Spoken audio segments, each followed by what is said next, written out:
Kata Habib Zain bin Smith, an-naumu ba'da subuh yadhhabu barakatul rizqi wal umur li'anna barakata hadhihi al-ummah fil bukur wa huwa ba'da salatil fajr ila tulu'i syams. Kata beliau, orang yang tidur ba'da subuh itu akan menghilangkan keberkahan rezeki. Ya, orang yang tidur ba'da ngurangin apa?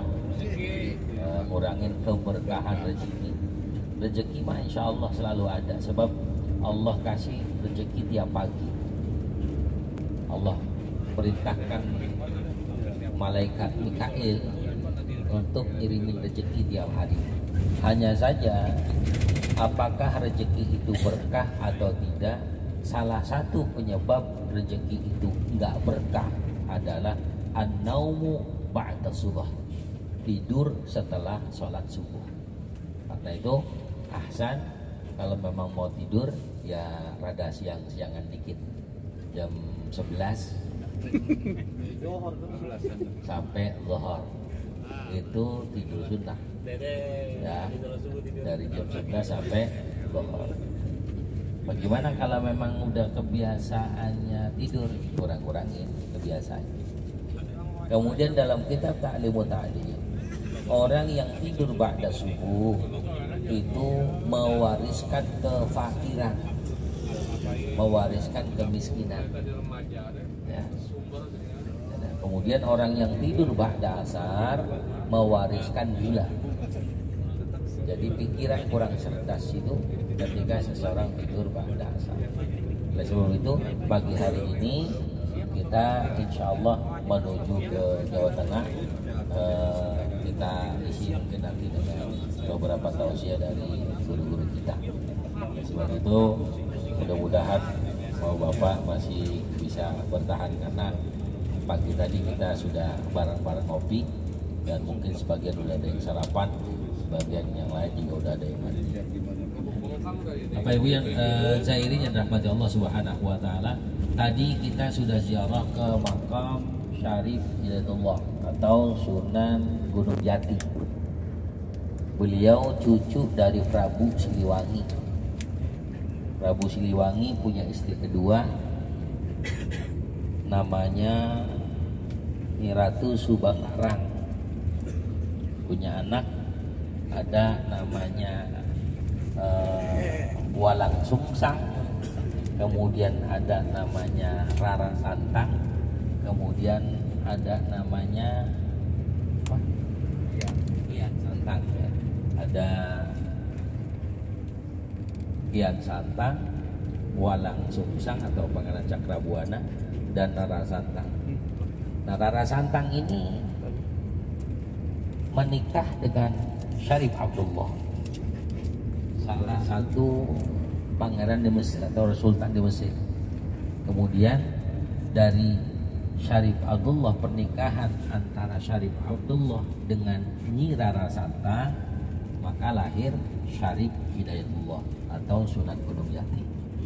Nah, kita nggak mampir ke Syekh Datul Kahfi atau Syekh Nurjati. Itu dari makam yang tadi kita ziarah itu nyebrang lagi. Antara Syarif Hidayatullah dengan Syekh Nurjati ini umurnya cukup jauh, subhanahu wa ta'ala.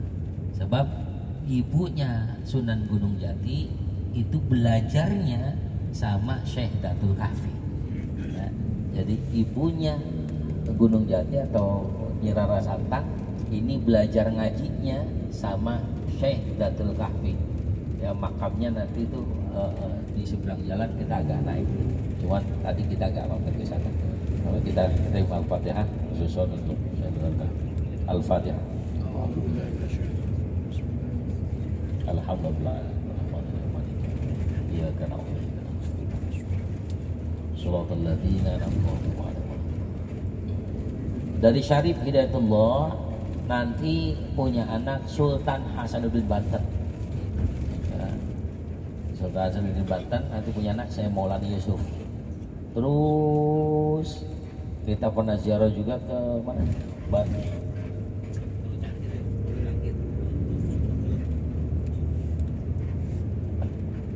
Kita Kita pernah ziarah ke Pulau Sangkir, itu juga salah satu dari cucunya Syarif Hidayatullah, cucunya Sunan Gunung Jati. Jadi dari beliau datang banyak bahkan para aulia illah, kekasih-kekasih Allah, para ulama dan para pembesar-pembesar. Nah, katanya hampir setiap kita yang melaksanakan ziarah menuju Jawa Tengah atau Jawa Timur ini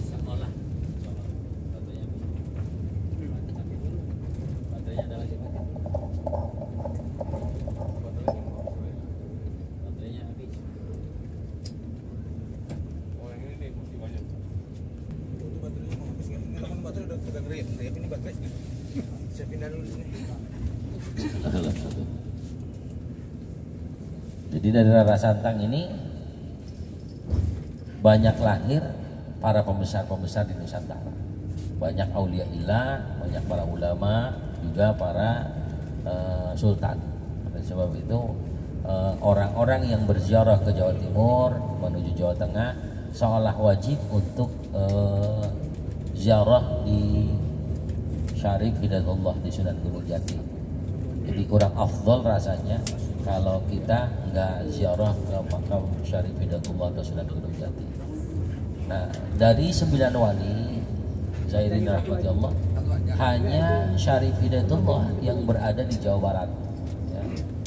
Dari 9 wali hanya Syarif Hidayatullah yang berada di Jawa Barat.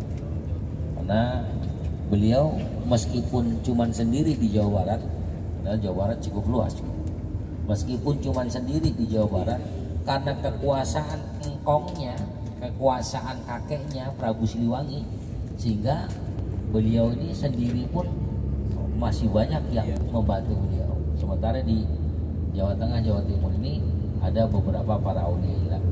Di Jawa Barat cuma satu, Syarif Hidayatullah. Nah, nanti dari Syarif Hidayatullah terus banyak keturunan-keturunan para ulama yang jadi ulama-ulama di Jawa Barat dan ulama-ulama di Betawi. Ya. Jadi rata-rata dari keturunan Syarif Hidayatullah. Dan ziarahnya kita ke makam aulia ini, ke makam Syarif Hidayatullah, hakikatnya kita mendoakan beliau, hakikatnya doa itu kembali pada diri kita. Sebab siapa kita mendoakan untuk beliau, sementara beliau ini aulia ilah, ya doanya lebih ijabah, lebih makbul. Karena itu kita doain beliau, hakikatnya doa itu balik kepada kita. Saya ingetin, kalau ziarah ke makam jangan mintanya sama wali, jangan minta ya Sunan Gunung Jati urusan saya banyak banget, jangan. Jadi mintanya tetap kepada Allah. Misalnya, ya Allah, saya berada di makam kekasihmu, atau saya berada dekat kekasihmu, ya Allah, saya berharap kepada Engkau, saya memohon pada Engkau, apa yang kita minta itu berwasilah kepada para kekasih-kekasih Allah. Dengan begitu insya Allah doa kita diijabah oleh Allah Subhanahu wa Ta'ala. Zairin yang dirahmati Allah Subhanahu wa Ta'ala, sambil kita menikmati perjalanan, ada baiknya kita dengarkan mau'izatul hasanah dari salah satu guru kita. Untuk pagi ini kita kasih kesempatan untuk menyampaikan mau'izahnya Al-Mukarram Al-Ustadz Muhammad Rusdi SPDI. Beliau ini dari Bekasi, kelahiran Jakarta. Ya, kalau nggak salah dia adik saya ini. Ya. Sallu ala Muhammad.